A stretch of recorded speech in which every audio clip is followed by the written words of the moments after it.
Nah, dari komentar-komentar di sini bahkan semua tidak setuju ya kalau PDIP mengusung Kaisang. Di sini bahkan mempertimbangkan saja dari kader-kader PDIP semua menolak, apalagi diusung beneran ya.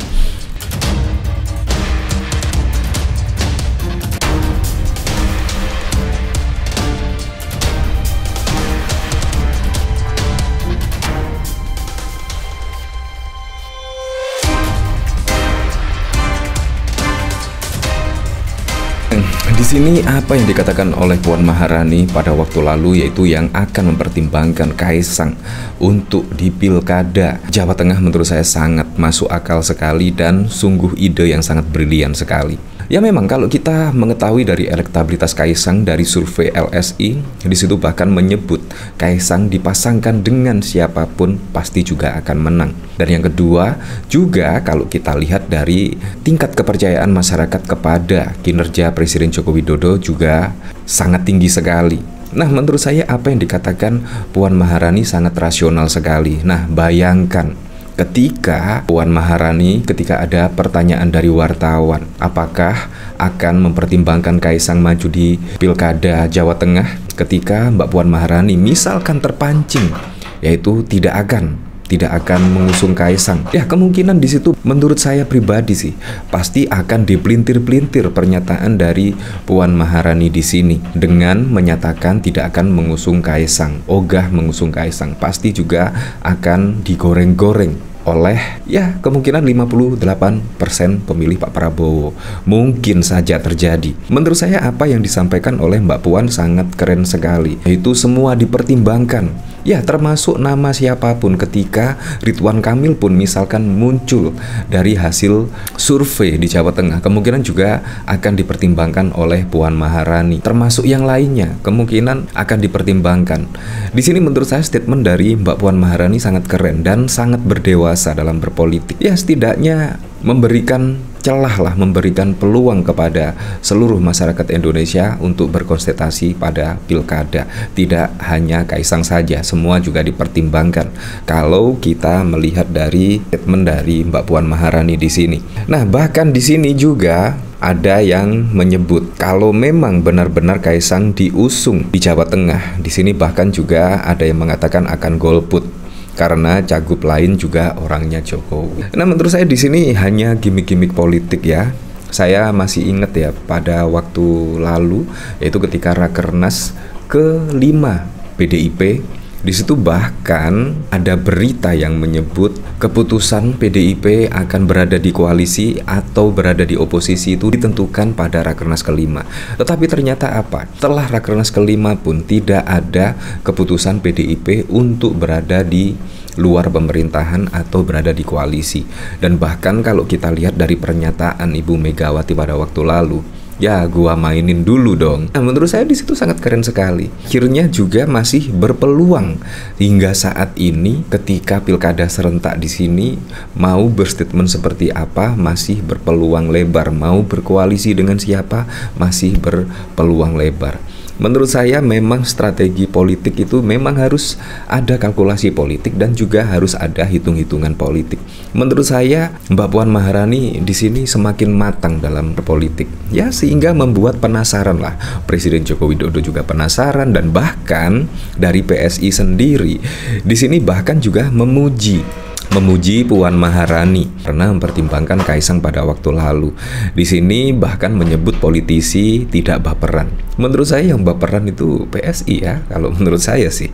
Dari sini menurut saya sangat keren sekali. Gara-gara statement seperti itu pun ramai diperbincangkan dan bahkan juga banyak pujian dari lawan-lawan politiknya. Ya, menurut saya sangat baik sekali ada pujian dari lawan politiknya. Siapa tahu lawan-lawan politiknya di situ tiba-tiba ya pindah ke PDIP Perjuangan, ya seperti itu. Di sini Partai Solidaritas Indonesia menyambut baik Ketua DPP Puan Maharani yang menyebut pihaknya mempertimbangkan Ketua PSI Kaisang Pangarep di Pilgub Jateng. PSI menilai Puan sosok politisi matang yang tidak baperan PSI berterima kasih dan mengapresiasi pertimbangan Mbak Puan, kata jubir PSI Aryo Bimo saat dihubungi pada 2 Juli 2024. Aryo menilai pernyataan Puan menandakan politisi yang matang karena melihat persoalan secara komprehensif. Selain itu, dia menyebut Puan tidak baperan. Melihat Mbak Puan adalah politisi yang matang dan melihat persoalan secara komprehensif serta tidak baperan, ucapnya. Sebelumnya, Puan Maharani mengatakan pihaknya mempertimbangkan Ketua Umum PSI Kaisang Pangarep di Pilgub Jawa Tengah.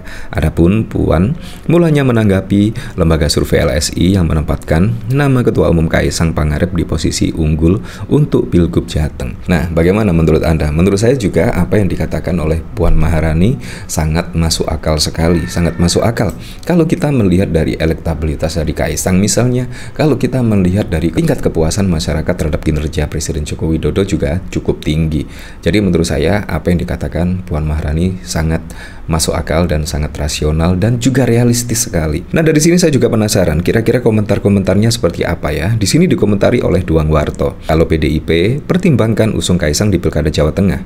Artinya setelah eranya Ganjar Pranowo tidak ada kader PDIP yang potensial dan berkualitas. Menurut saya ini hanya gimmick-gimmick politik saja.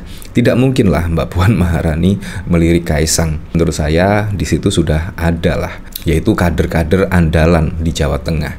Pada waktu lalu juga beredar ya beberapa berita, yaitu di Jawa Tengah akan dipasangkan Bambang Pacul dan juga Andika Perkasa. Menurut saya di situ sangat keren sekali. Di sini dikomentari dari Igra, Mbak Puan cuma kiding-kiding biar cair kebekuan politik, yang ambil keputusan masih Bu Mega. Di sini kalau misalnya si Puan ini beneran usung si Kaisang mah tinggal tunggu jungsep aja dari PDIP. Nah, dari komentar-komentar di sini bahkan semua tidak setuju ya kalau PDIP ya setidaknya mengusung Kaisang. Di sini bahkan mempertimbangkan saja dari kader-kader PDIP semua menolak, apalagi diusung beneran ya.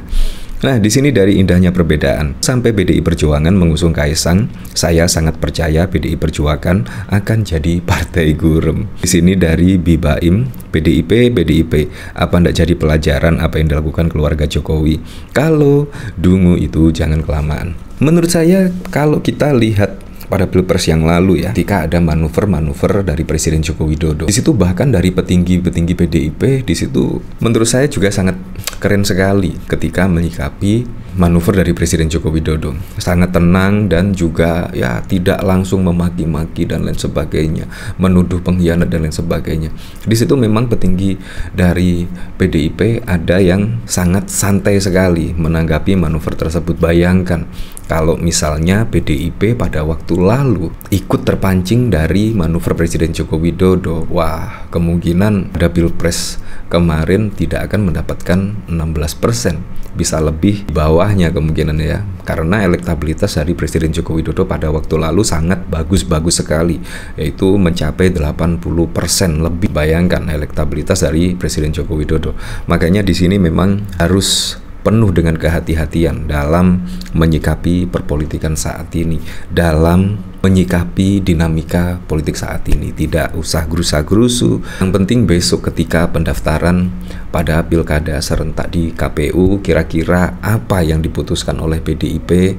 Menurut saya sih, yaitu akan memilih kader-kader terbaik dari PDIP dan juga setidaknya bisa bekerja dan memiliki pengalaman kerja yang cukup baik. Menurut saya seperti itu. Ya, tapi saya berharaplah semoga saja pada pilkada serentak besok bisa berjalan dengan lancar, berjalan dengan aman, dan yang paling penting berjalan dengan transparan, jujur, dan juga adil.